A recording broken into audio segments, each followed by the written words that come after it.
Hi, my name's Jeremiah Honko Miranda. I'm a student at Harrisburg University, and today I'll be answering our discussion post on how blood flows through the heart, including all four chambers and valves.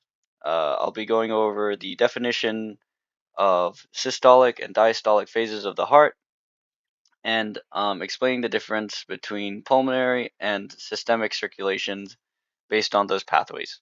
So let's start off with our heart anatomy and the pathway of the blood. So, um, typically when we start at the heart, uh, all the unoxygenated blood from our body is going to be returned through the superior vena cava, and normally there's an inferior vena cava, but right now it's not in this chart.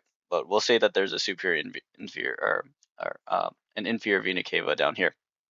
So from here, this brings all the deoxygenated blood from our body. All the oxygen was used up in our muscles or organ systems, and now it's being all this unoxygenated blood is being transferred into here through the superior and inferior vena cava into the right atrium.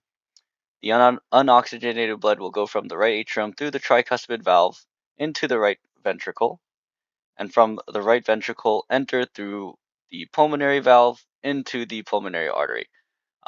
What's really cool about the pulmonary artery, or what's different about the cardiovascular system, is that normally arteries carry oxygenated blood, but in this sense, the pulmonary artery is one of the only arteries that carry unoxygenated blood, and from there it carries unoxygenated blood into the pulmonary, which if you use medical terms, it's related to the lungs.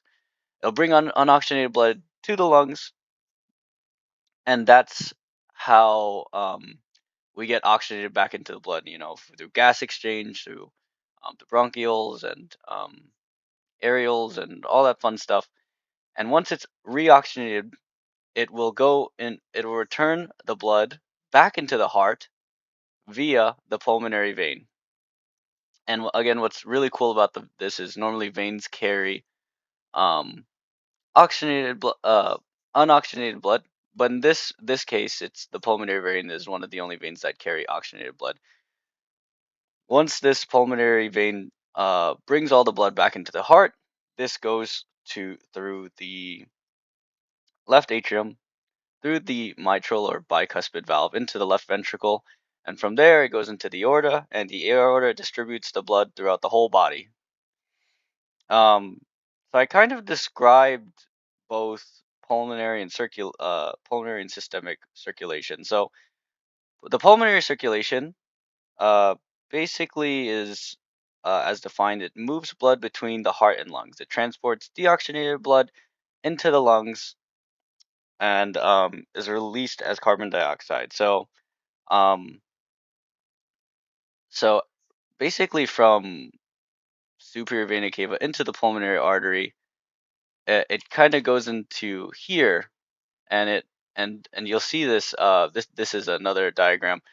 This is the pulmonary circulation. It'll go from the right ventricle to the pulmonary arteries and now it's in the lungs, into the capillaries, and then back through the pulmonary vein into the left atrium. So the pulmonary circulation is part of the pathway. In terms of systemic is basically all the unoxygenated blood taken from our systems throughout our whole body and redistributed into the superior inferior vena cava to get reoxygenated through the pulmonary circulation. After the pulmonary circulation, it'll redistribute all that oxygenated blood back into our systems through the aorta. So those definitions are the pulmonary circulation and the systemic circulation are all related through the pathway of the blood.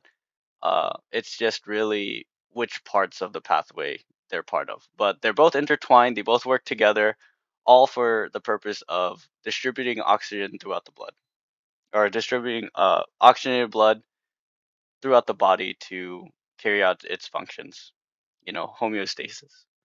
Um, the last definitions I wanted to go over was systole and diastole, or the systolic phase and diastolic phase.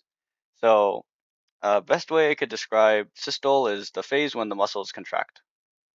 Specifically, these ventricles, like right here, the ventricles contract and close to pump the blood uh, out of the heart. The right ventricle pumps the blood into the lungs, and the left ventricle pumps the blood throughout the whole body. So these are the ventricles. The diastole is the phase when the heart relaxes.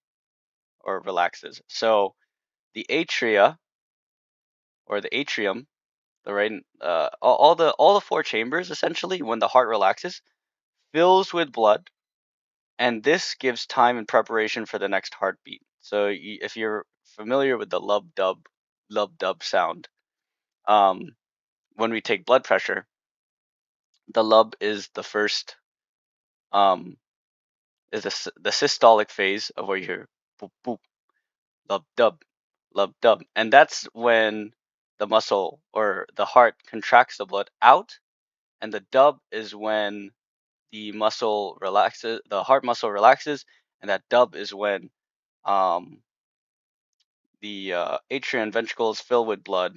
And again, that's a preparation for when the next heartbeat uh, is about to begin, so that it could shoot more blood out.